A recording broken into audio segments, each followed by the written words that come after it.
Did I click? There we go. I'll sit up straight in a second. All right, we're live, Beena. We're live. We're live. Hello and welcome to Moreness-Culture.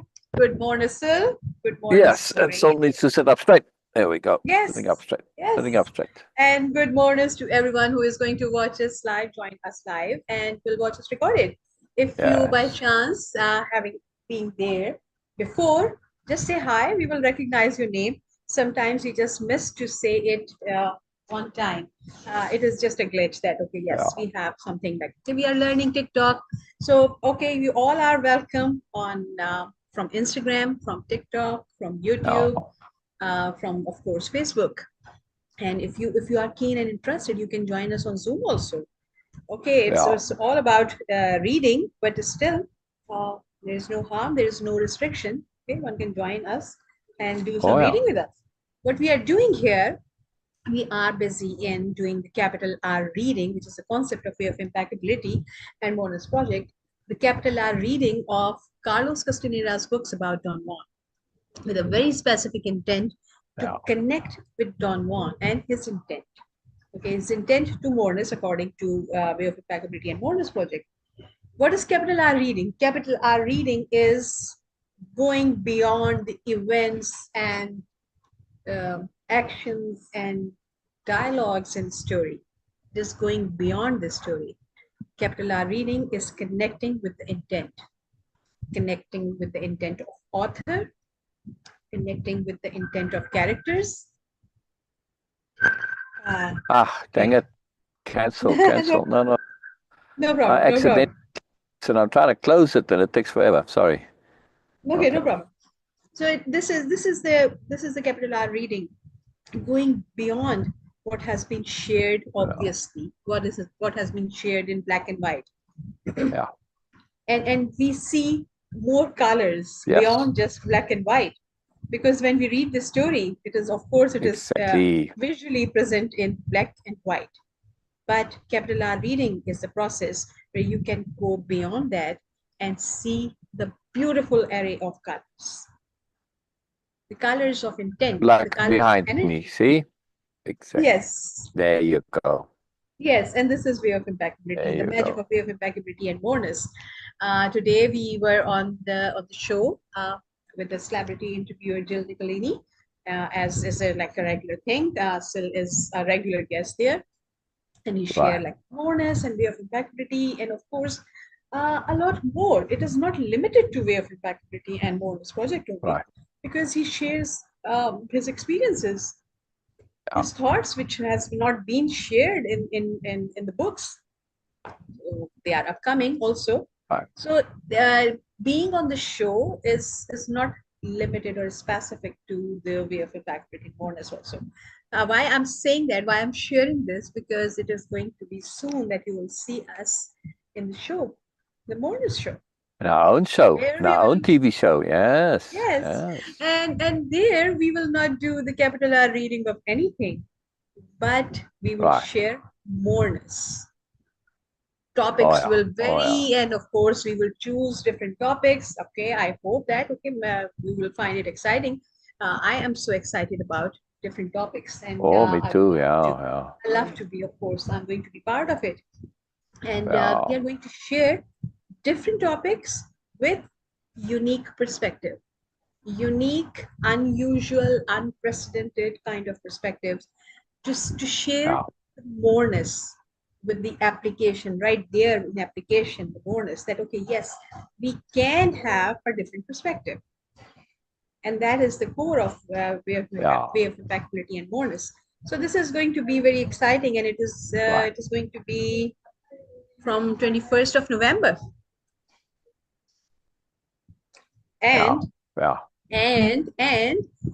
we might have a different live for a week from next week, when Syl is going to be in Vegas for the conference, and we might do some different type of lives. Syl might share what he's busy with, or like a different thing. And for the author conference. Yeah, it's the huge, biggest author conference I don't even know the whole world probably, but anyway, it's a very big deal. So I'll be there for the whole week for this author conference. Yeah, big deal. Yes. But yeah, there's always Moreness in Vegas. Always Moreness in Vegas. So we'll share as we go through that. I'm nearly Exactly. done This is what I'm sharing, saying. and then we'll go to continue with our reading. I'll nearly done. So I just want to say hello to everybody on TikTok. Wonderful that you're there. Let's see if I can see all the names here. I'll try. Michael, Gunther, Tony, Echo, Noble. All righty. No hell. Not Nobel. No hell. All right. Tony, Christopher Sully, Ken's, brilliant, brilliant. It's good to have you all here. Very cool, very cool. We're going to be doing a detailed capital R, layered, comprehensive reading, applying moreness, adding moreness, looking at the extra that comes from it, to Carlos Castaneda's second book in his series called A Separate Reality. We've already started, but we're at a very interesting part. And we're going to do a little bit of a recap from yesterday. And because I very much want Beena to read this part, and Beena wasn't here yesterday, so I'll screen share in a second here, and then we'll continue. Yes, absolutely fantastic. So hello everybody, hello, and let's see. Blood sugar, blood sausage is here. Hi, blood sausage. Is that today's chat? We don't do politics here. Interesting, no gravity in water. Why does this seem to be yesterday's thing here? I don't know where my streams are for today. Come on. All right, never mind on that. Let's get to screen share, and then we continue reading. Yeah, it's a very cool part here. So Don Gennaro was demonstrating something which with the intent of leveraging Carlos and his own apprentices, Pablito and Nestor, to perceive energy directly. This was the intent, right? And this is now we're at the part afterwards where Carlos didn't see it, he didn't perceive it, he missed the whole lesson, and because he didn't perceive energy directly, right? And as a result, he's a bit baffled and mystified. And Don Juan is now explaining to Carlos what he missed. All right. So will you read from here, please, Beena? Can you read? There where it's Yes. highlighted. Please read this. Yes. Okay. The highlighted one also? Yes, from there. Okay. From Okay. here. Start To here. think everything in the world is simple to understand. Because everything you do is a routine that is simple to understand. At the waterfall, when you looked at Gennaro moving across the water, you believed that he was a master of somersault, because somersault was all you could think. You could think about. Yeah. And that is all you will ever believe he did. Yet Gennaro never jumped across that water. If he had jumped, he would have died. Gennaro balanced himself on his superb bright fibers. He made them long enough so that he could, let's say, roll on them across the waterfall. He demonstrated the proper way to make those tentacles long and how to move them with precision. Pablito saw nearly all of Gennaro's moves. Nestor, on the other hand, saw only the most obvious maneuvers. He missed the delicate details. But you perceive nothing at all. Perhaps if you had told me beforehand on what to look for, he interrupted me and said that giving me instructions would only have hindered Don Gennaro. Had I known what was going to take place, my fibers would have been agitated and would have interfered with Don Gennaro's what was going to take place. Okay, with Don Gennaro's. If you could perceive, he said, it would be, sorry, it is jumping for me a bit later. Let me move it to, there we go. Yes.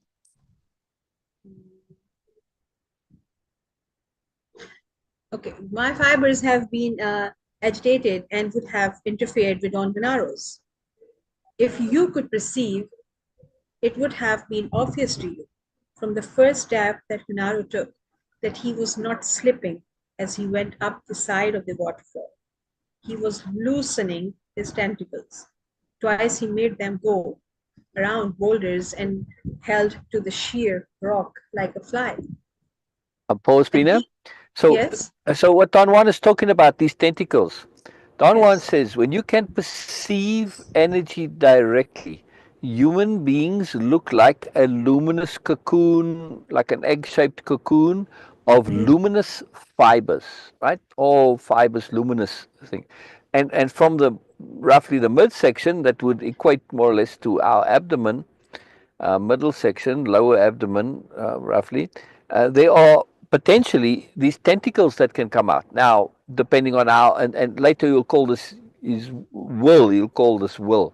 And that's what he's talking about. Now, Don Gennaro has a very pronounced, very well developed will because he's practiced, he's put attention to this, and these tentacles are very strong and thick. And of course, if you don't have it developed, they'll just be kind of little small thingies right there, right? Like Pterosaurus Rex arms. Right? But that's what he's talking about. So this is an entirely alternate reality. It's the same, of course, but we're perceiving it differently because what Don Juan is talking about, this is what was happen when you perceive energy directly. But for you, Beena, why I wanted you to hear this because you've been following the story and you know from before, Gennaro climbed up the waterfall and he jumped on the rock and yeah, right. But now we're seeing what actually was going on. So please, yes, please got there, right? He loosened, right? He yes. was loosening He his was loosening tentacles. his tentacles. Okay. From the first step that Unaro took, that he was not slipping as he went up the side of the waterfall, he was loosening his tentacles. Twice he made them go around boulders and held to the sheer rock like a fly. When he got to the top and was ready to cross the water, he focused them onto a small rock in the middle of the stream, and when they were secured there, he let the fibers pull him. Gennaro never jumped. Therefore, he could land on the slippery surfaces of small boulders at the very edge of the water. His fibers were at all times neatly wrapped around every rock he used. He did not stay on the first boulder very long because he had the rest of his fibers tied onto another one, even smaller, and the place where the onrush of water was the greatest. His tentacles pulled him again and he landed on it. That was the most outstanding thing he did. The surface was too small for a man to hold on to, and the onrush of the water would have washed his body over the precipice had he not Precipice, precipice. precipice had he not had some of his fibers still focused on the first rock. He stayed in that second position for a long time because he had to draw out his tentacles again and send them across to the other side of the fall. When he had them secured, he had to release the fibers, focused on the first rock.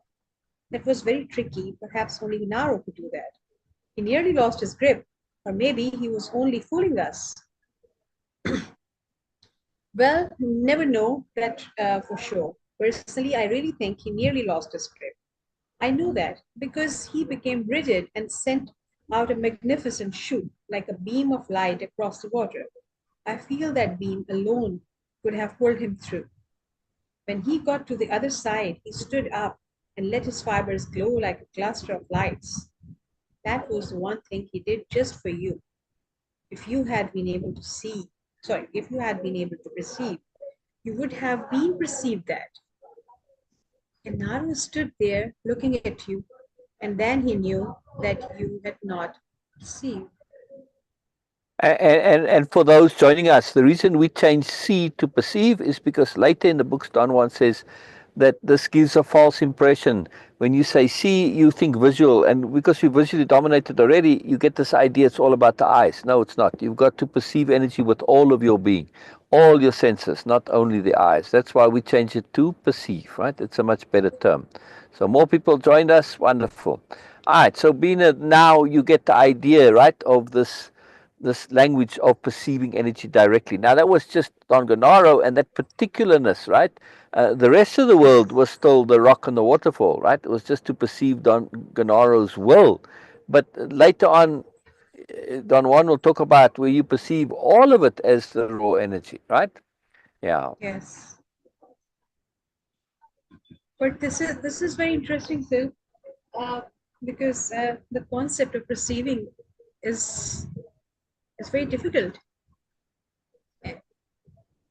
And what they Yeah. are doing is like, okay, it's actually they are capital S seeing, because it's not something like, okay, I imagine or I perceive in a different way, another person is different way. They know that how Don Juan is sharing, like he's exactly precisely sharing all the details, the minute details, when Yeah. he just pulled that, when he Exactly. moved like that. So it was Exactly. like now it is making a complete like blown up for me, It's like a whole different eh, perception. It's a whole exact, different sense to it, right? And you see that exactly. Gennaro was, his skill, his artistry, and also the metaphoricness of it, right? Standing there on the waterfall with the onrush, this precarious position. He's sending Carlos a message metaphorically. You're on this, you're climbing. Yes, it's a struggle, but you're also precariously perched, etc. So he's not only demonstrating the use of his will, he's also making a metaphoric statement. The sophistication is just off the charts. All right, a quick comment from Joseph. Hello, Joseph. Joseph's a Hello, regular, joins Joseph. us here and makes wonderful comments. And Joseph says, I've decided that if I write about the three things being discussed, I will refer to them as perception, the regular word perception, ordinary perception, capital P perception, and perception in inverted commas. Yes, Perfect. wonderful, Joseph. Wonderful, wonderful, wonderful. Perfect. Yes, Yes. yes. This is very much how we use it as well, right? And it's very cool. Yes. So, what we are talking about perceiving the world here, of course, falls under capital P perception, right? It's why when we say it, we put a little bit of extra emphasis into it, right? But a different kind of emphasis to say perception. You see, that's got the inverted commas to it. It's got a little bit of that saying, well, it's a little bit weird, a little bit funny, a little bit odd, but unusual, right? So in our voices, we have this ability to enunciate and pronounce what we would write in a different way. All right, so where are we now, Beena? We look, you see, we're on part two, the task of seeing. And this is No, I something that cannot. is for, I'll screen share in a moment. That is also for us personally a task. Yes, we've been on this somewhat, but not as much as we could be. Yes, Bean has done some seeing, but we will need to do more. Yeah, But no, it this was is it was important. not for others. I maybe I was perceiving my own energy. So it was like, because it Right, it was right, all but about that doesn't me. matter. The Yes. intent is to perceive energy directly. It doesn't matter whose energy, what energy. Could be the energy of a rock. That doesn't matter, right? It's Yes. irrelevant. Yeah. Okay. So the task of perceiving. This is capital P perceiving. The task of perceiving energy directly. When we say perceiving, we mean perceiving energy directly, right? That's what it means. Yeah? And also there's a bit more to it which will come later. Perceiving also, well, everything is energy, even if it's a knowing, even if it's an understanding and awareness, right? Carlos has uh, uh, uh, examples of sort of halfway perceiving, where he knows things that he wouldn't otherwise have known. But all of that is connecting to energy directly, right? That's the key point here, right? Right. So we'll read this. You read the narration and Carlos, and I'll do Don Juan like we did, because it's a conversation, right? So you Okay. read the Okay. narration part Okay. and the Carlos part. Okay. Don Juan was not at his house when I arrived there at midday on November 8th, 1968. I had no idea where to look for him. So I sat and waited. For some unknown reason, I knew he would soon be home. A short while later, Don Juan walked into his house. He nodded Right, at right, me. right. So stop right there. Stop right Yes, there, Bina. yes, Carlos says, for some unknown reason, I knew he would soon be home. Now that is kind of a capital P perceiving. Yes, when you know yes, things that you would not otherwise ordinarily know. Yeah, yeah. yes, Um, right. Joseph makes a good point. I know people who can see the color aura of certain people. I'm thinking this is also a form of perception. Actually, it's capital P perception. They are starting. It's on the verges of starting to see energy directly. Absolutely. So it's not perception in inverted commas. It's actually capital P perception to perceive the auras directly like that. Yes. Again, but it's the nascent early stages, right? I mean, like everything, you get a little bit of it, and then more and more. So it's the starting of it. Now, if you take those auras and you go all the way, you end up seeing the luminous cocoon, right? And they may or may not have colors, but by that point, colors become irrelevant because the colors are there to give you an interpretive idea of it, right? It's your brain's best way of taking that information and fitting it into language, this world, this reality. See, because color, it gives it meaning, and so that's why we do that. We interpret everything that's around us is interpretation. Every single thing we're interpreting energy, and that's what our reality is, an interpretation. So that's why when people beginning to see, and they stop there, they think that's the be all end all of it. No, go all the way, go all the way, go right, thinking things through to the end. Well, it applies to everything. It's not just thinking. Do it. Go all the way to the end. Very important. All right. So where were we, Beena? Sorry. Yes. So Oh, I this. sat I knew and he would be waited. home soon. Right. Yes. Yeah. For some unknown reason, I knew he would soon be home. A short while later, Don Juan walked into his house. He nodded at me. We exchanged greetings. He seemed to be tired and lay down on his bed. He yawned a couple of times. The All right. Let me idea just. of Sorry. I just want to go back to that where he says, "I knew he would be home." Now, me yes, personally, if I'd written this, I would have put that "new" in inverted commas, not in inverted commas, in italics, or with the capital K, new. Because a lot of people say, "Oh, I knew it was going to happen," but listen to them, and I do this. You've got to pay attention to things in the entirety. They say, "Oh, I knew it was going to happen," and when it happens, then they associate it. But if you actually listen to them, right, and they say, "Oh, I feel this is going to happen," and then it doesn't happen, they only remember the times when it did happen. So that's like ordinary stuff which you have an idea, feeling, and it's not very strong. It's not a definite, right? When you know something, this is, you'll stake your life on it, right? Those feelings that people have, they won't stake their lives on it, right? Unless they're very arrogant, right? So silent knowledge, exactly. We're going to come to silent knowledge later on, precisely, right? Which is knowing without thinking, precisely. Now, if Carlos had written there with new in inverted in italics or as a capital K, it would be a different thing. For instance, I'll give you an example. On the next block from my house, when I lived in the city, in the high rise, basically Manhattan meets Malibu, right? In the next block there was the bookstore, and I bought some of the Carlos books there. This was at the time when they were still coming out, right? This was in the late 70s and early 80s. I don't remember when this was. I could go and look it up, but anyway, it was. I walked past and I walked past that bookshop every day, going to the supermarket, whatever, right? And I walked past the bookshop, and right as I got to the midpoint, it was just like little glass windows, a narrow store, not very wide, right? Maybe what, 5 meters, 6 meters, something like that, right? But right as I crossed the midpoint of the door, in the space, right? I felt, yeah, in my abdomen, viscerally in my gut, I felt like a pull, almost, yeah. Well, not almost. It was like a pull on me. Yes. So this is a physical feeling. This is not an idea. Oh, I know something.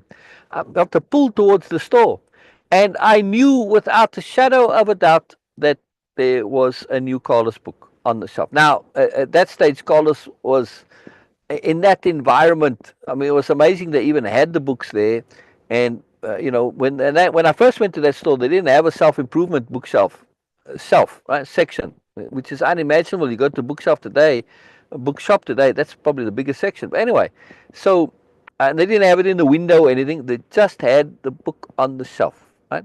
So I went in and I knew there was. I would have put any money you like. I would have taken you a bet. Yep, on the shelf there's a new book by Carlos. And I went, and lo and behold, it was there, and I bought it, and that was it. So yeah, but I'm just saying, when you have this knowing, as a capital K knowing, this is something else. I mean, there's no doubt about it, right? This is an indisputable knowing that comes directly in your body, right?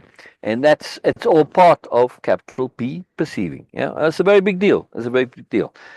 Joseph says silent knowledge, which also leads eventually to a discussion of what I call my little voice. Yes, and that little voice, and it's all part of how we are constructed, and we'll talk a lot about this, right? And I bring a moreness to this in an understanding of psychology that is a sophisticated understanding of psychology. I mean, I built this up, over the course of my lifetime, especially when I was young, very deliberately and very distinctly. So, my understanding of psychology is going to bring a deep moreness to what we're discussing. And it's very useful, very powerful way to understand us. And there's a great moreness involved, and that's very exciting, very exciting. Anyway, I just wanted to make this point about the knowing. And if you ask people, typically, have you ever experienced something similar to that, what I just described? A lot of people that I've met anyway, have at some point in their lives experienced something similar. Yeah. Where it was so clear, so direct, so absolute. Yeah. Beena, how about you? Have you? Like receive energy? No, to have that kind of a knowing that was Oh, so many times. completely, so Like, visceral, so yes, many times. absolute. It was Okay. like on regular basis sometimes. Yeah, Why I'm saying Beena that, okay, is, yeah, yeah. because Beena perceives quite incredibly. Yeah. I used to write my moon text, which I was calling moon text. They were actually Yeah. astrology based articles, and I was using astrology just to explain that and giving something to make it understandable. But mostly it was, and it's still when I do readings for people, it is about knowing, because I don't have in chart. If you try to find that, I'm just giving you something to understand about knowing. Because if you look at the chart, there are so many things, so many planets, houses, and so many aspects, and of course asteroids and all other so many things into that. But what you choose to look and its impact, it's definitely 100% up to that person, how they are perceiving it. And in my text, I always just choose what I know, capital K, know here. So my moon texts were like what I was being aware of. Yeah. So yes, it's a regular So practice for me. Joseph says, Beena, like when you mentioned your little voice told you something about me. I'm not quite sure I follow there exactly. Okay, I know. Yeah. What are you Oh, saying? okay. At least Okay. according to my understanding, could be totally wrong. But yes, I don't allow people very easily to become like, okay, I'm very cautious about friends, making them friends. And sometimes when I see that, okay, suggestions from Facebook, I know that okay, this person is going to be in my contact at some point, not necessarily exactly Oh, when, how, but yes. So and it happens on regular basis, but not 100%. As Syl was saying that, okay, we do count only the, okay, what happened exactly, because this is important for us, so we do count them. But what, when they yeah. don't happen, so we don't consider them, that okay, oh yes, so we don't know the number. I cannot say that, okay, actual ratio or percentage.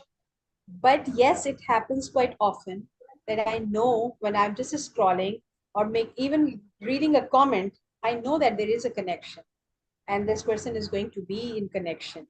So yes, about you also, you you came after when I was missing Paul, big time. I was missing him, and I still miss him in my life. And then you came into that, and then sometimes I Yeah. feel that, okay, Paul is still smiling at me. So yes, okay. I know that, okay, Interesting. that I need to Interesting. now go into the detail who Paul is and all that, but okay, Nah, nah, you yes, don't need to. No, you don't need yes. to. Yeah, yeah. Yeah. We'll continue in a second. Yeah. Screen share back again. They moved my button a bit here, so I have to move things to get to the button. The reason I stopped the screen share is because of TikTok. But anyway, a long explanation. All right, let's continue, Beena. It's coming. From there, yeah, which is the idea of seeing. Yeah. Okay. It's still uploading for me. Okay. Yeah, it's all very interesting stuff. It's just super interesting, all of Okay. this. Moreness. Yeah. Beyond a couple of Yeah. times. The idea of, sorry, sir. No. Just Joseph says differentiating between little voice and big voice is a skill. Yes, a very powerful skill. Yes. Yeah. Actually, more of an attainment. Yes, it's an attainment and a skill. Correct. Both. Yeah. Yeah. Yes. And an aspiration too. All right. Please continue, Beena. The idea of perceiving had become an obsession with me, and I had made up my mind to use his hallucinogenic smoking mixture again. It had been a terribly difficult decision to make, so I still wanted to argue the point a bit further. I want to learn to perceive Don. Seriously? Okay, I said bluntly, but I really don't want to take anything. I don't want to smoke your mixture. Do you think there is any chance I could learn to perceive without it? He sat up, stared at me for a moment, and lay down again. Like No, whatever. you will have to use the smoke. But you said it was on the verge of perceiving with Don Genaro. I meant that something in you was glowing as though you were really aware of Ganaro's doings, but you were just looking. Obviously, there is something in you that resembles perceiving, but isn't. You're plugged up, and only the smoke can help you. Why does one have to smoke? Why can't one simply learn to perceive by oneself? I have a very earnest desire. Isn't that enough? No, it's not enough. Perceiving is not so simple, and only the smoke can give you the speed you need to catch a glimpse of that fleeting world. Otherwise, you will only look. What do you mean by a fleeting word? The world, when you perceive, is not as you think it is now. It's rather a fleeting world that moves and changes. One may perhaps learn to apprehend that fleeting world by oneself, but it won't do any good, because the body decays with the stress. With the smoke, on the other hand, one never suffers from exhaustion. The smoke gives the necessary speed to grasp the fleeting moment of the world, and at the same time, it keeps the body and its strength intact. All right, hold this point, this adamance of Don Juan's on the smoke. Hold it in space. Just hold on to it. Yes, it's not absolute. It sounds very absolute, but it applies to Carlos. He's talking to Carlos. This doesn't apply to everybody. Okay, so be very clear on this. He's saying why this is so for Carlos, because Carlos is a unique bubble. And what he's saying here, we can easily extrapolate to assume it applies to everybody. But no, it doesn't. Okay? So it's very important to understand that. Yeah? Yes. Okay. Please just tell me where. Okay. All right. Okay. All right. I said dramatically. I don't know how to say that dramatically. All right. Like he's annoyed a little bit. All right. All right. Yeah, all right. Okay. I guess like that. Yeah. Okay. All right. I said dramatically. I don't want to beat around the bush any longer. I'll smoke. He laughed at my display of histrionics. Histrionics. Yeah. Cut it out. You always hook onto the wrong thing. Now you think that just deciding to let the smoke guide you is going to make you perceive. There's much more to it. There is always much more to anything. Wow, yes. I never remembered that as a quote from Don Juan, but yes, and this is Moreness-Culture, right? This is the understanding behind it, right? It doesn't necessarily come from here, but it doesn't matter. Don Juan is articulating the same thing. Now, for me and Beena, when we write it, we'll say there's much capital M more to it, because this is much more expressive. It's not a regular more. it's a capital M more. A regular more is quantity. Yes, it's like, okay, I've got money and I have more money, or things, or stuff like that, or experience. Okay, it's hot, but now it's extra hot, right? So that's what regular more is more just degree. Whereas more, capital M more, is capital P perceiving compared to regular perceiving. It's a whole different ball game, right? It's extra, it's depth. This is superlative. It's profound, right? It's bonus. It's stuff that you never imagined. So that's what we mean with capital M more, right? And there's always much more, capital M more, to anything. It's very, very, very, very important, right? It became serious for a moment. Yeah, I have to be careful with you, and my acts I have been very careful with you, and my acts have been deliberate, because it is Mescalito's desire that you understand my knowledge. But I know that I won't have time to teach you all I want. I will only have time to put you on the road, and trust you will seek in the same fashion I did.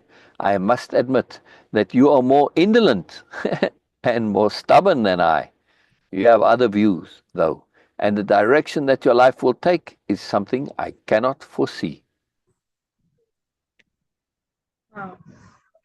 His deliberate tone of voice, something in his attitude, summoned up an old feeling in me, a mixture of fear, loneliness, and expectation. We'll He, soon know where you stand. he said cryptically. He did not say anything else. After a while, he went outside the house. I followed him and I stood in front of him, not knowing whether to sit down or to unload some packages I had bought for him. Would it be dangerous? I asked just to say something. Everything is dangerous. Don Juan did not seem to be Everything is inclined. dangerous. Yes, Don Juan did not seem to be inclined to tell me anything else. He gathered some small bundles that were piled in a corner and put them inside a carrying net.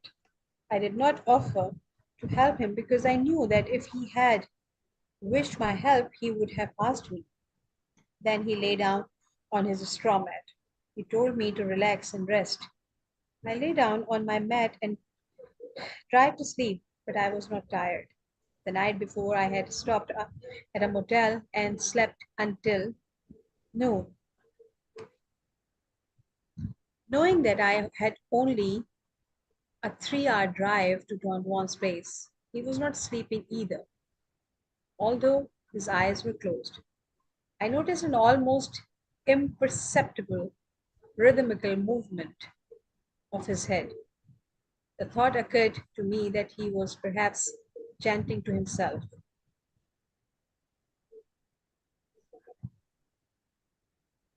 Still, Wow. read. Sorry. I was just looking at the comments there. Yes. Let's eat something.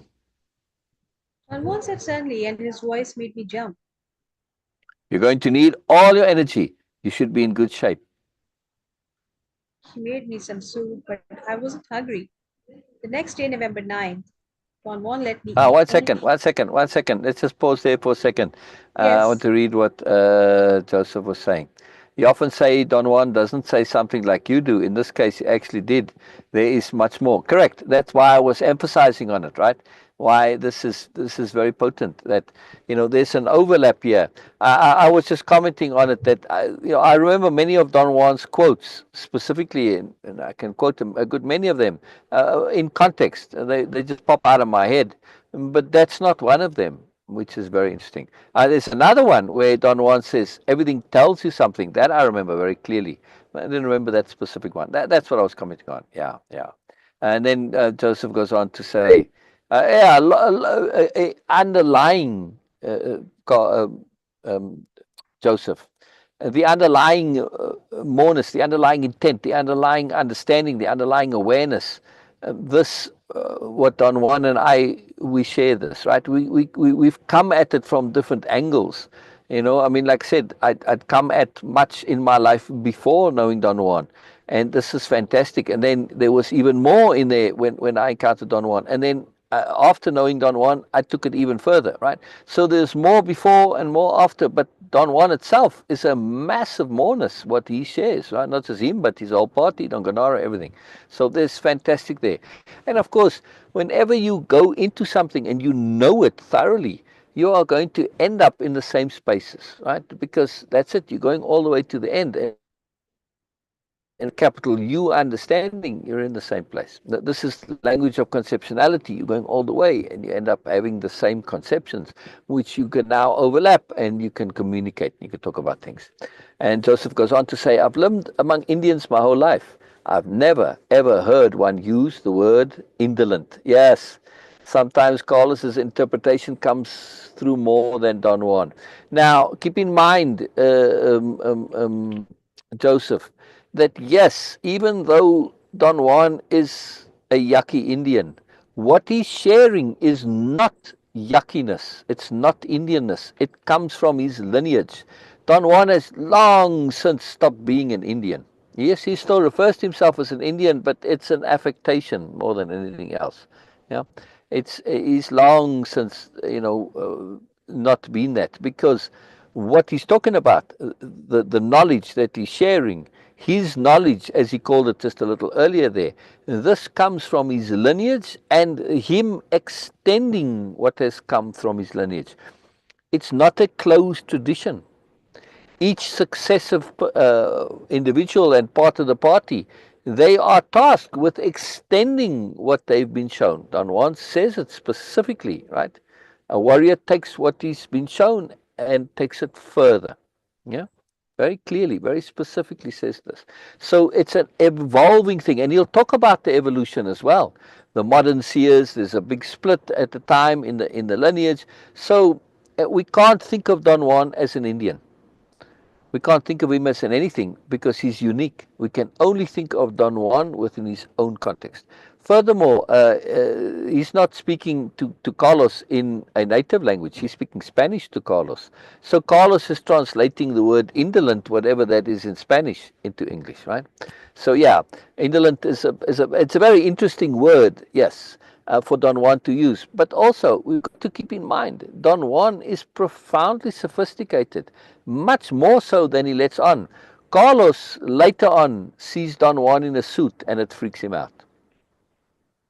It absolutely freaks him out. He can't handle it, right? Because in his mind, this is Don Juan, is this old Indian, and he's got this bubble awareness, and it's totally wrong. I've written a very profound story about perception. I sent you the story, Painting the Cave of Expectations. Right, those boffins, these scholars and intellectuals and people from all over the world came there to the mountain game ranch where I lived and where I hung out with the Bushmen, right? And when they when they'd come, because I could speak a language in common with the Bushmen, I was the interpreter. Yes, and I told you the story where they just assumed things, and the guy they were talking to, in their mind, the leader, but he wasn't the leader, he was just the guy who liked to talk much, right? All his expectations. They missed everything because of their expectations. And they could not perceive the sophistication of this fellow, right? And he just took them on a wonderful journey. But this is the same point here. We cannot box Don Juan into Indian or ordinary person, never mind Indian, right? We can't put him in any box that we know of because he's in a box that's outside of what we know, completely and utterly. This is very, very, very important. In much the same way as Carlos was boxing Don Ganaro's movements up the waterfall. Oh, he climbed and he did these acrobatic feats and he was, very athletic and all this. He's boxing it according to his idea of the limitations of perception. We need to be exceedingly cautious of doing this, especially with people, because especially with people, you will be wrong more than you will be right. Yes, not that we're interested in being wrong and right, but we're interested in being aware and understanding. And when you really understand people, they're always more than what you think. Yes, almost always. That doesn't matter who they are. And to back this up, you say, oh, well, how can you say this so? I ask everybody here, are you inside you more than what people perceive you? Almost everybody I know will always tell you, yes, down in my deepest heart, in my deepest self, I know I'm more. I might not be able to exercise it, act on it, express it, but I know I'm more. Yeah. And people don't really know me. They don't really see the real me. Well, if they don't see the real you, that's what I'm talking about, right? So we have to be very, very, very, very careful of this boxing. And Joseph says he clearly never stops being an Indian. He can't any more than you and I can. No, that's not true. Absolutely not true. No, sorry. Sorry. I was never an Afrikaner, Joseph. First of all, you keep calling me an Afrikaner. I was never an Afrikaner. I don't know where you got this idea from. Furthermore, I was never ever a South African either. Never. I never identified with that. Sorry. I insisted on not being limited by that. I absolutely had that from day go. In my earliest memories, right? A very powerful awareness, age 6. Now, I developed this understanding that, no, this was not the path to go to. So, yes, Don Juan calls himself an Indian because it is a factor and an influence for him. But me being South African, that was just a temporary experience. It doesn't define who I am. I created who I was. I'm not defined by my environment. Not in the least. I created who I am. Deliberately, consciously, specifically, every moment of my life. Very consciously and deliberately from age 10. My environment had nothing to do with it. It was my choices that mattered, right? Investigating, exploring what matters to me. None of it was relevant to the culture because what I was doing was completely acultural, was completely outside the culture, completely and utterly. I invented myself. Yeah. But see, this is the point, Joseph. Afrikaner is a definition, and it's a definition that does not apply to me, and it never did. Even in South Africa, even on the surface, my home language is English. Afrikaners, their home language is Afrikaans, right? So that's right there already inaccurate. But even if my home language had been Afrikaans, it's like French Canadians and English-speaking Canadians, right? There's a difference. So that's the same in English. But no, that's absolutely not true, Joseph. I know you say this and you believe it, but I know for a fact it's not true of me. Yeah, that I don't have those cultural influences. Tell me, what about me is typically South African? Nothing. I don't know any South African that's anybody close to me, or American for that matter. I've never met anybody that's similar to me. Yeah. So how can I say there's any typical? I don't have those typical attitudes. I don't have those typical ideas. I don't have any typical ideas that are simply that people have in general. I am exceedingly non-typical. I'm about as non-typical as you can get. So this idea that I've got no, I was never influenced by my country. I was influenced by my choices. This is very big deal to me, and very important, a very important worldview, Joseph. I know a lot of people believe that they are products of their environment and their culture. And yes, they are for the most part. But just because most people are a product of their environment does not mean all people are. I'm not a product of my environment. I'm a product of choice. Very big difference. Same with Don Juan. If Don Juan chooses to identify with Indian in some times, that's a choice that he's making. It's not what he is in the absolute. And we'll see this later on. We're going to see all of Don Juan. And if you say this is typical Indian, well, then I don't know. Then you miss the story and you miss the moreness of Don Juan.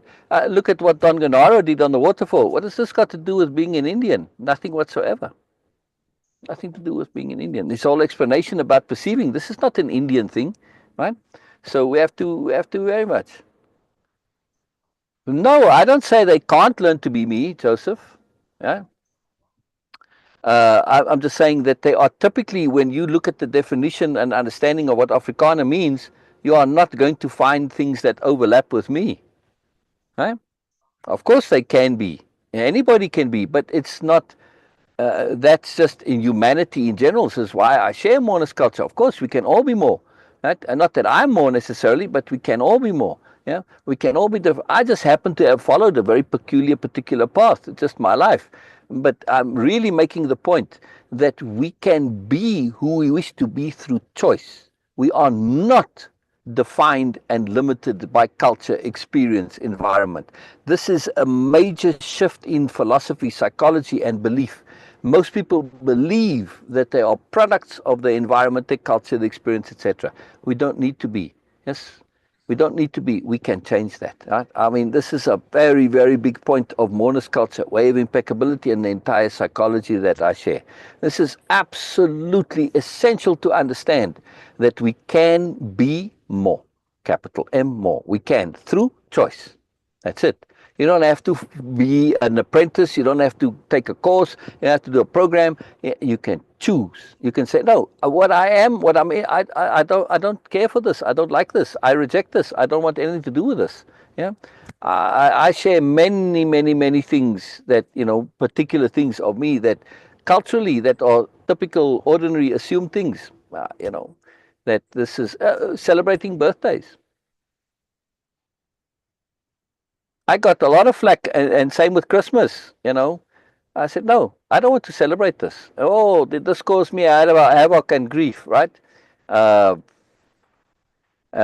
Joseph, very simple thing. That I never knew anybody else that wasn't happy to celebrate their birthday and look forward to it. I did not like celebrating birthdays, and I didn't enjoy the birthdays either. Why?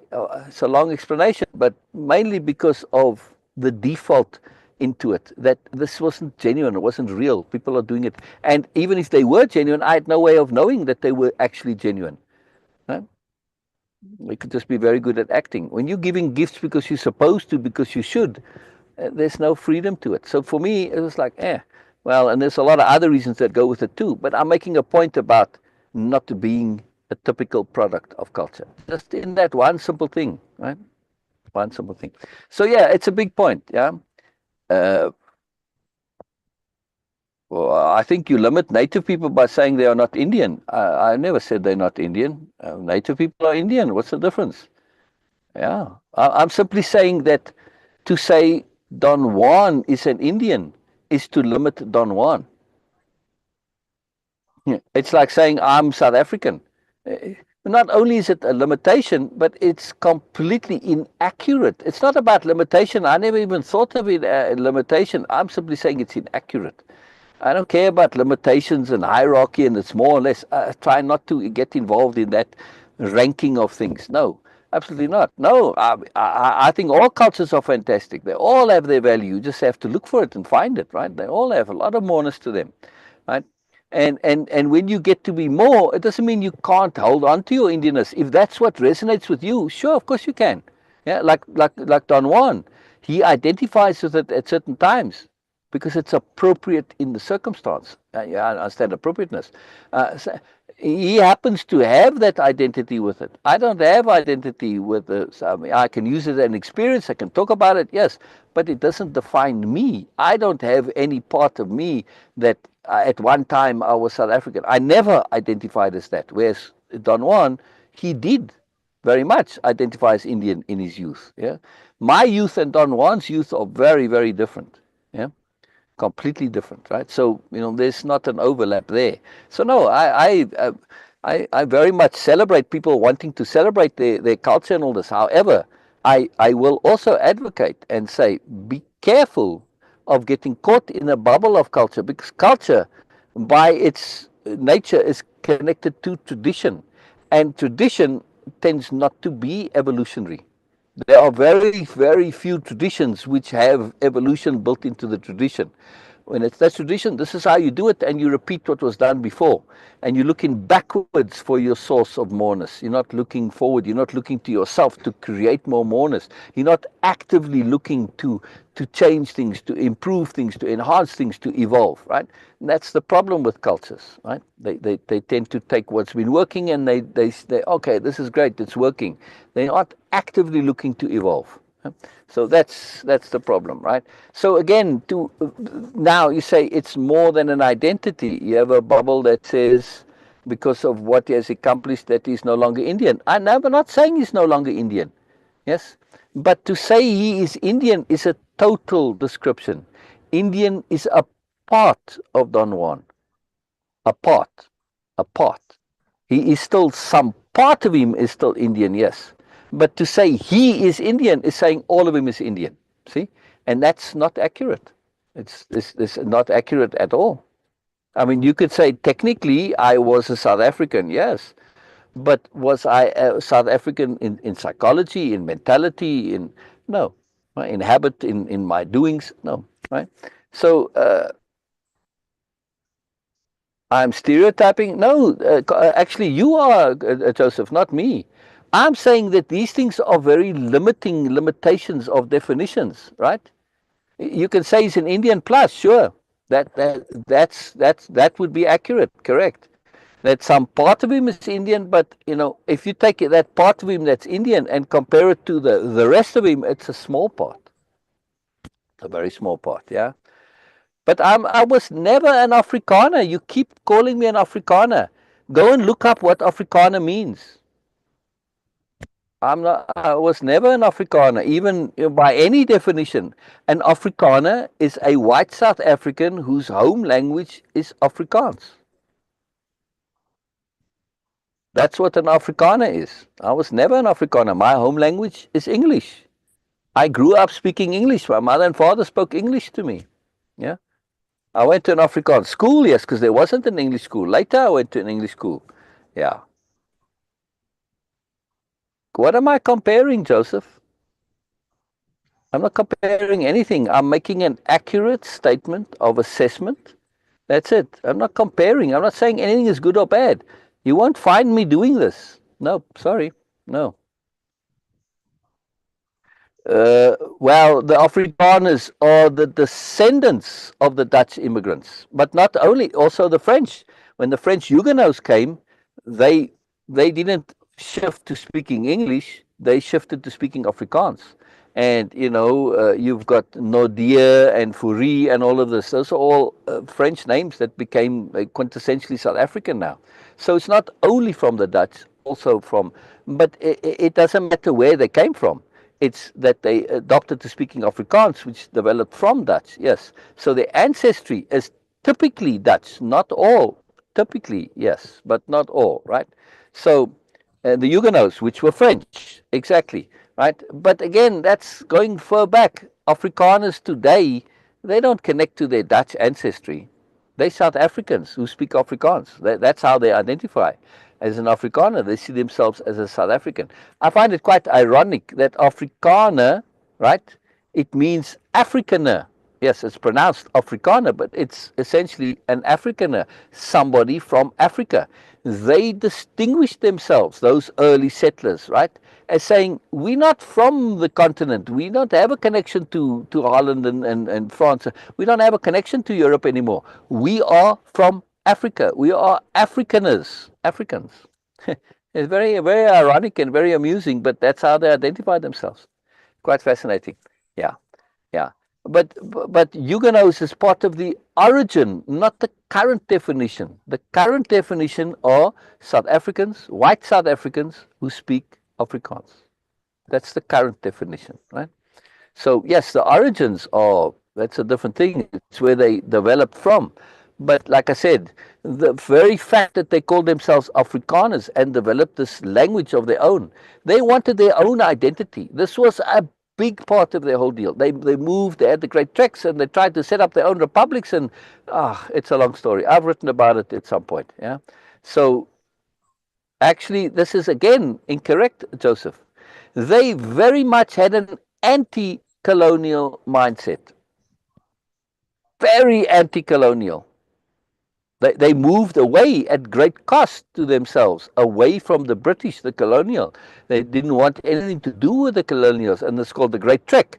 And they left the Cape down south where the British were at that time, and they went and set up a new republic, right? The first one they did was called the Orange Free State, right?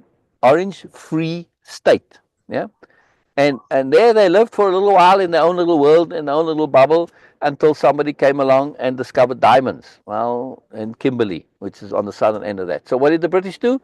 They come and annexed the territory. So they moved away again, further north, to the Transvaal. And they lived there for a little while in their own little Transvaal Republic. And then some idiot went and discovered gold. And what did the British do? They came and annexed the Transvaal. And then they moved to the coast. We want to get away from this, to the Natal area, bought land from the Zulus and everything. Right? Okay, lived there in a little while. And then the British said, "Well, we need rail to transport. We need a port that's closer than Cape Town to ship out all this gold." Well, then they annexed Natal, and then they moved further. These poor buggers, I mean, they wanted to just be independent. They're like Amish. They want to do their own thing. That was the mindset. Anyway, so very anti-colonial. Colonial is not wanting to just be in your own little bubble and do your own thing. So yeah, very anti-colonial. For the Afrikaner mindset, right? And then, of course, later it got merged together in the whole country, and you have South Africa today because the realities of business and mining and all this, it merged everybody together. So, yeah, it changed a lot of stuff. Yeah, yeah, but Joseph, if you look at the history of Afrikaners, as I've just mentioned, this is an active pursuit of their own independence and to not colonize. Like I said, when they went to Natal, for instance, very famous, they made a treaty, they bought the land that they were going to live on from, from Dingaan at the time, slightly after Shaka Zulu, his successor. And, and Dingaan reneged on the treaty. But the point is, they had the mindset to establish their own little territories where they could do their own thing. And they were moving away from the British every time. I mean, they did it 4 times. If they had the colonial thing, they would have, joined up with the British rather, right? Yes, but that's also a mistaken notion, right?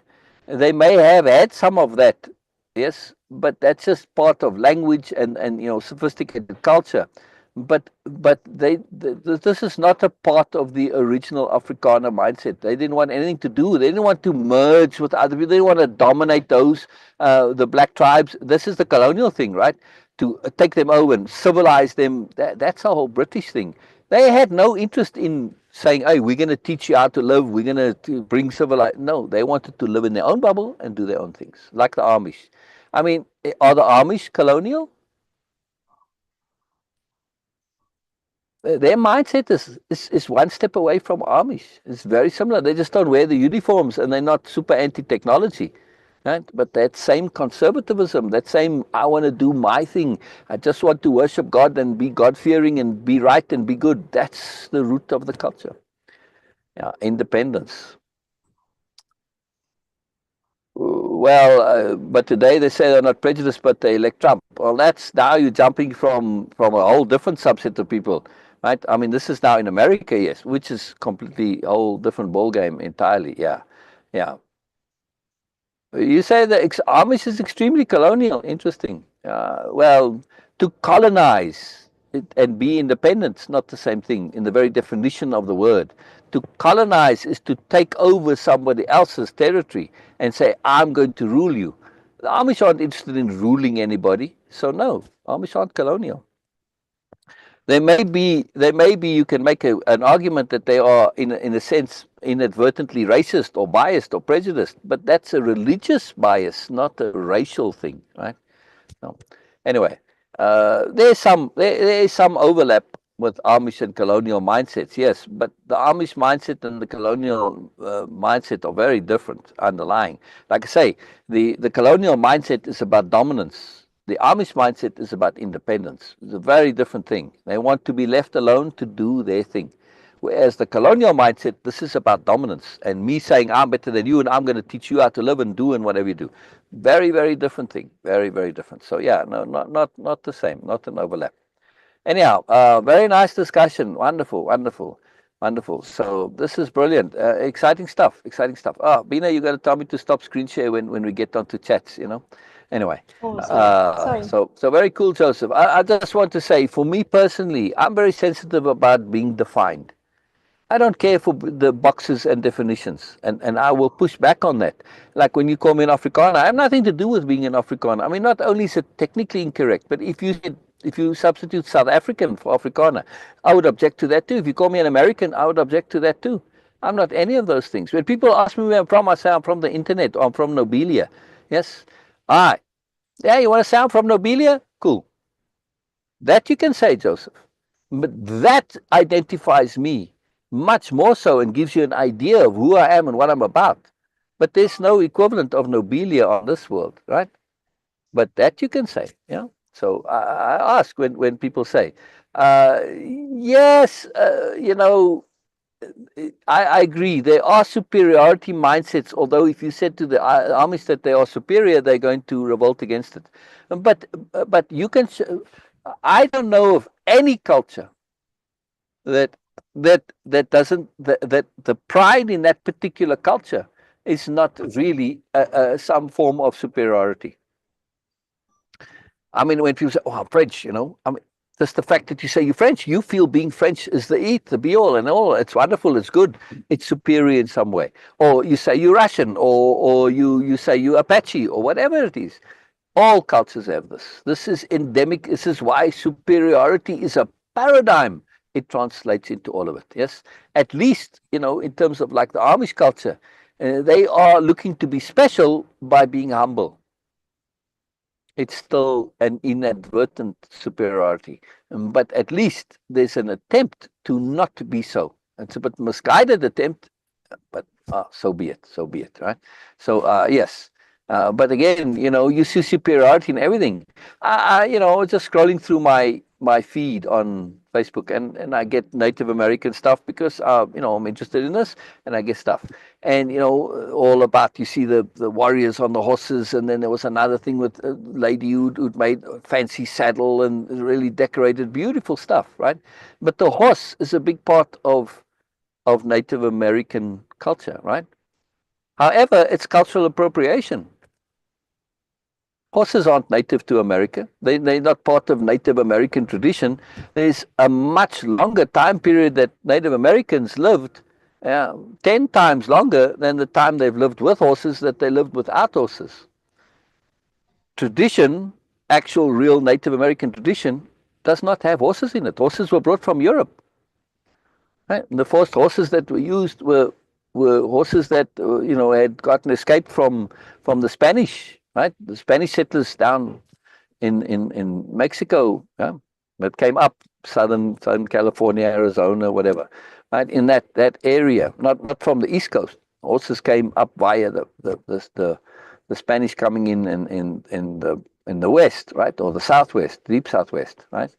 So yes, good appropriation versus bad appropriation. But my point is that the horse is so synonymous with Native American culture, but and it's portrayed as being something that's completely indigenous, but it's not. It's not indigenous, right?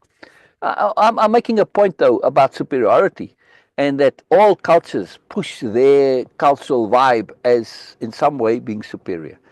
This is just part of superiority paradigm. This is what you do. You take pride in your culture, and that is in some way saying, my culture's got specialness, superiority, right? Yes, the Plains Indians, they were slow to adopt horses, correct. At least it came, well, just because of the migration of things coming across them. But yes, we know about the Plains Indians and didn't have horses. But eventually, it came all across. As such things are. When we understand that cultures evolve, despite people not wanting them to evolve, there were people who I would imagine were against guns. Well, guns, that's, it's not our technology, it's not traditional. Yeah, well, all right, you go out into battle and fight without the gun, It's like when people used to come to the Bushmen and see them wearing shoes. Oh, it's such a shame to lose the traditional ways. A traditional way is to improve when you see improvement. This is part of all cultures. Shoes are better than bare feet. You walk barefoot because you don't have shoes, or you don't have the ability to make them, or you don't know how to make them, or you don't have the wealth to make, etc. But when you have, well, you're going to wear shoes. Like, duh, man, I don't see you walking barefoot. Your cultural tradition way back when, where you were, at some point in time, you also went barefoot, but you don't anymore. It's just silly. It's just silly. Yeah, right. But growth doesn't negate where you started.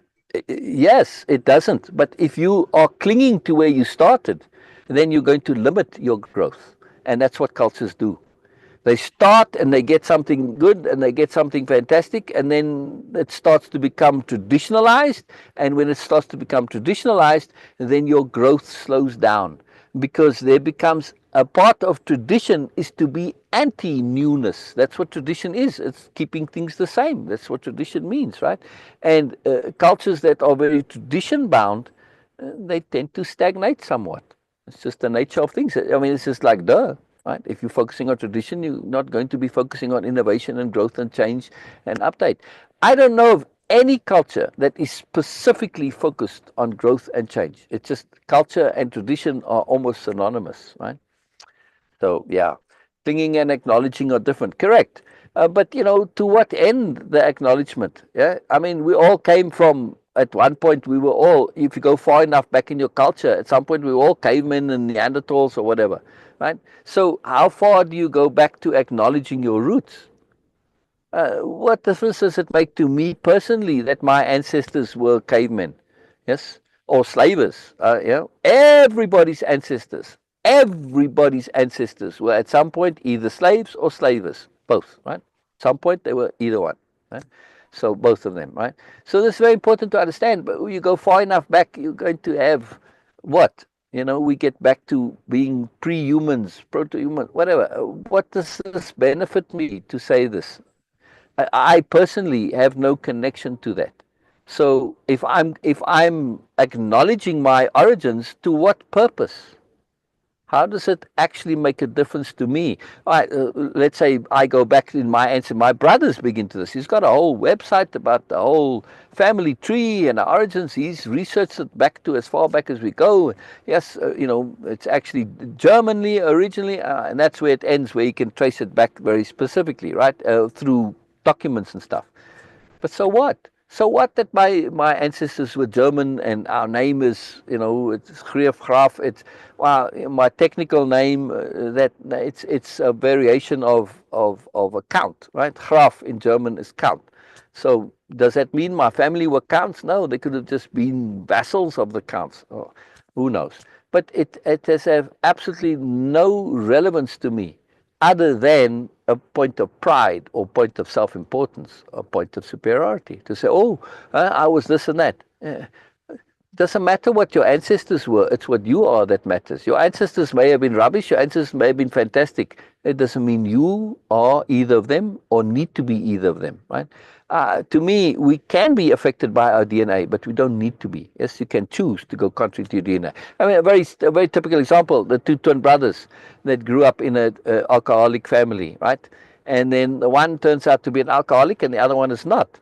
And so people said, well, you're an alcoholic. How come? Your parents were alcoholics. How come you're an alcoholic? He says, well, my parents were alcoholic. What do you expect?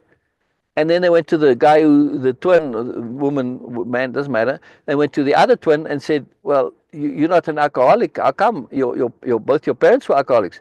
He says, both my parents were alcoholics. What do you expect?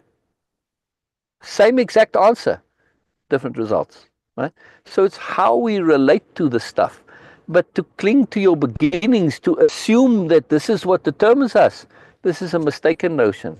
And I know this more than anybody else, right? I am not a product of my culture. I'm not a product of my environment. I turned out completely atypically. My brother went through all the same environment as me, and so did my sisters. Yeah? And we all turned out completely differently. I'm nothing like my brother. I'm nothing like my siblings. I'm nothing like my parents. I'm nothing like any of my friends that I grew up with. I'm nothing like anybody in the greater culture that I grew up with. Why? Because I chose differently. That's it. So we don't have to be. Yeah.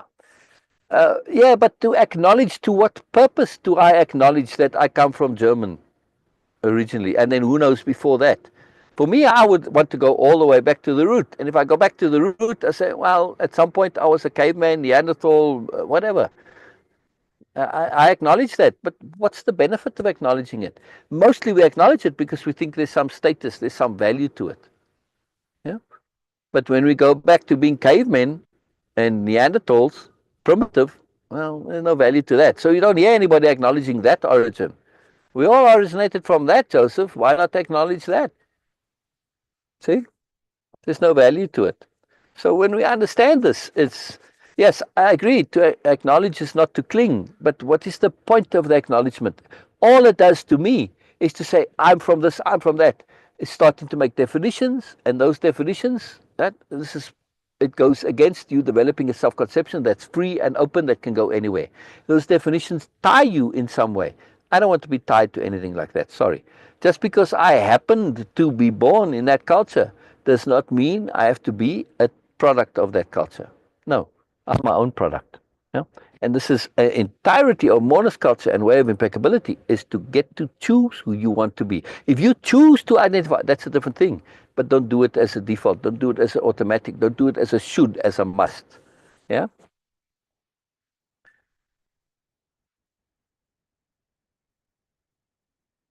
The spirit world teaches us the importance of what?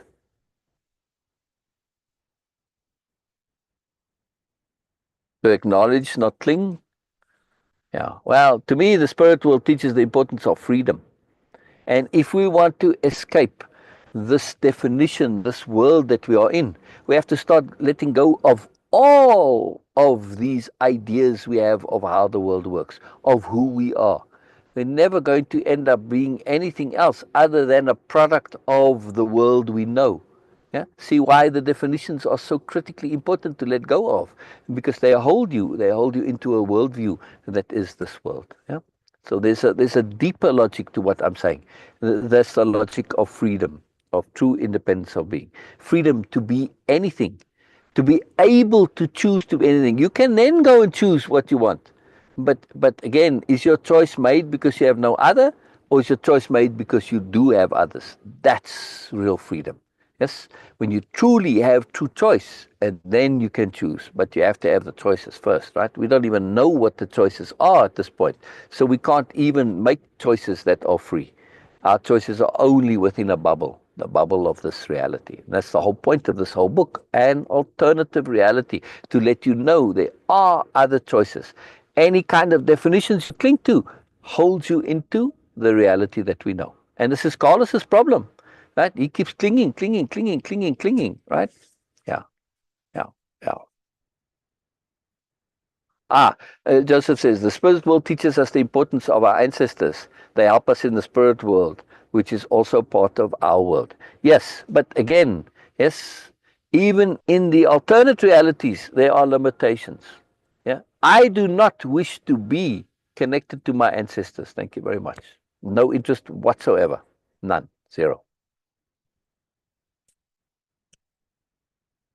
My ancestors, there's no moreness to them, not even remotely close. Yeah, they may guide me in the spirit world, and they've learned in the spirit world, but in terms of what they lived and how they lived in this world, this is not something that is very inspiring to me in the least. Yeah, not so at all. So to think that we have to choose what our culture primarily focus on is also a bubble. How is that a bubble, Joseph? That's open-ended. Choice is open-ended. It's not a bubble to say that we have to choose what our culture primarily favors. Yeah, this is just a reality. Yeah, your culture is determining you rather than you determining your culture. Well, I mean, that's a choice you can make, but it's not me in a bubble, not at all. Beena, you have something to share? Well, we have to go. Yes, Yeah, yes. Actually, I was just reminding you that if we have something to take care of, yeah, like yeah. We do, we shipping do. something, yes, because it is Yeah, important. yeah, yeah, yeah, yeah. We have lots to do. We have lots to do. Yes. Yeah. Very Yes, cool. Yeah, yeah. but this is also good to have this discussion because Joseph, it gives you right. opportunity to If you make it clear. understand culture, right, if you don't understand that culture is a limitation, then all I can say is start to look at it with an openness to see what I mean. Yes, it doesn't have to be a limitation. I'm not saying it has to be. I'm saying it typically is. Right? It doesn't have to be. You can transcend your culture. You can make culture a choice. But first, when you have to choose, you have to be aware of what the alternatives are to your culture. If you're not aware of those alternatives, then you can't say, I'm choosing my culture. When you have no alternatives, it's not a choice. Yeah? So you don't know what you're choosing. And that's limiting. I mean, it's just like just the very words. It's not an opinion. This is just it's self-evident sensibility. It's just right? Just the way this is. Yeah. Yeah. Now, culture can be exceedingly limiting. Absolutely. Very, very limiting. Yeah. Yeah. I mean, you do, Joseph, you tend to see the world in cultural bubbles. You keep calling me an Afrikaner. That's your worldview. And it's completely and utterly incorrect. And you do the same with Beena. Beena's not a typical Pakistani either. Right? But you kind of insist that's your worldview. You define people according to their cultures. And you have an idea of me as an Afrikaner. And really, I mean, I don't know how you possibly imagine that. Well, I mean, most of the other Afrikaners will say, wow, okay, I'm nothing like Syl. You know, they may not care for that, or they may, I don't know. But it's just completely inaccurate. So it's a worldview to bubble people according to their culture. No, the culture does not define people. I've seen in all cultures, I've seen people who are nothing typical to their culture. They may not show it on the surface, but I make that effort to look deeper. And in all cultures, you find people who are completely not typical of their culture, and they don't really care to be either, right? But they keep it to themselves for the most part, because they'll get into a lot of trouble and hassle, and people will give them grief for not being part of the culture. Most cultures are not open to people not being part of the culture, right? They resent it, they don't like it, and they make a lot of things so. So in that case, it's very, very limiting. I see the limitations of culture, yeah. Of course, culture can have value, but in itself, culture, by its very definition, is limiting. This culture is a limitation. It's a bubble. Culture, by its very definition, is limiting, especially when you add tradition in there, which is part of culture, right? The traditions, the typicality, the usualness, right? Very limiting, very, very limiting. Yeah, absolutely. It doesn't have to be, but it is. It is for the most part, right? Let me make this very clear. I'm not saying it's always so, because I wasn't limited by my culture, right? I saw the potential limitations and said, no, I don't want anything to do with this.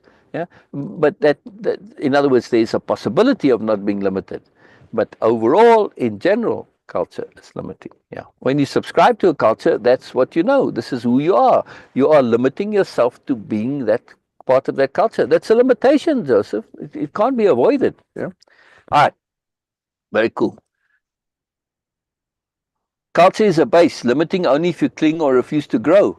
Yes, but if you grow and you don't cling, then you transcend the culture and you're no longer part of the culture. You're no longer typical or representative of the culture. See? That's what I'm advocating, yes, to go into moreness. And don't define yourself by a culture, because that's a limitation.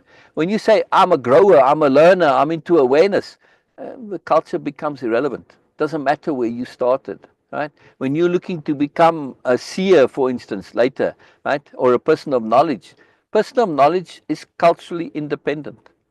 Yeah, doesn't matter where you come from. When you become a person of knowledge, your culture is totally irrelevant. It's immaterial. Doesn't matter. Right? Include and transcend. Yes, but once you transcend, then it doesn't matter where you started. Yeah, that's you become something different. Yeah? So you've transcended, become something different. Right? But this is not. It's not inherent to culture to transcend it. Culture does not encourage or does not open the doors for transcendence of it. This is anti-cultural. This is very much the whole idea of cultural, is to do what we've been doing and to do the same as everybody else, to conform, in other words. This is part of culture, right? So transcendence is a big deal. It's not part of culture. It's part of Moreness culture, yes.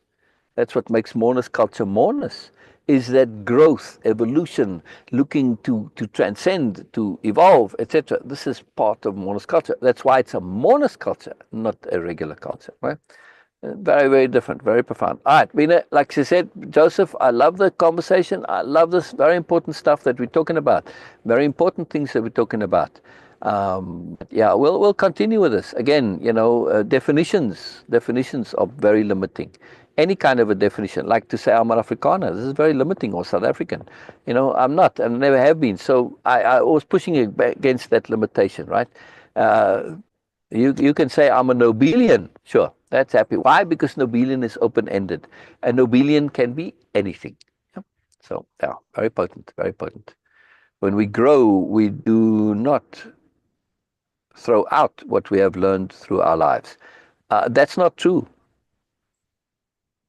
It's typically so, yes. But when I grow and I realize what I had before was the biggest load of rubbish, I most decidedly throw it out. Absolutely.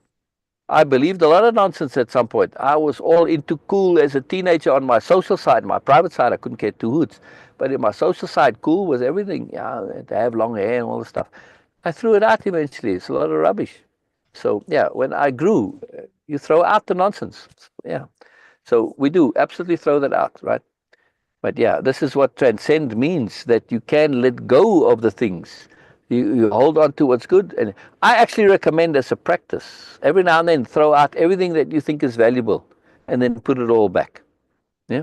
Deliberately. And you'll be surprised how much stuff you end up throwing out. It's very potent, very, very, very, very valuable practice to do. Very valuable. All right, all right. On that note, let's end it right there. Beena, any comments to add? Beena, where'd you go? Are you muted? Yes, yes, yes. Sorry, I was muted. All right. Yes. Any comments before Okay. we go? Yes. No, just wrapping it up. Thank you so much, everyone, for joining us. Thank you so much, Joseph. Yes, and discussion Yes, is very cool, always very good cool. because it's Yeah, sharing, and by yeah, sharing, of course, we learn of exactly. we become aware, not learn. We become aware of new perspectives, new ideas, and this is what Moreness is. Yes, And yes, as yes, Syl was saying about, like, okay, this is what the Moreness culture. In the beginning, I always say that, okay, welcome to Moreness culture. This is what Moreness culture yes, you belong to. This is what we is, and of course yeah, you yeah, also belong to the Moreness culture, and same for all the other participants who are joining us. Thank you so much, everyone, for joining us in live. And if you watch us recorded, please do click like and subscribe to the channel, because by doing so you are going to train your online algorithm yeah, to bring yeah. more value into your life. And if you find Yep, this valuable, please do pay attention to your online algorithm, because it is going to ultimately affect your life algorithm.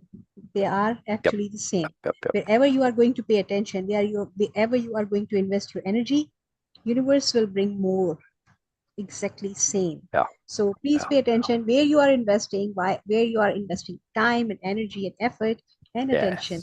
Attention is the new currency. Be really, really yes, sure about yes. that. Thank you so much for Very joining important, us, and very we important. will watch. We will join you again tomorrow, Yeah, yeah, yeah, same yeah. time. Bye bye, Bye. everybody. Bye bye, bye bye, bye bye. And live.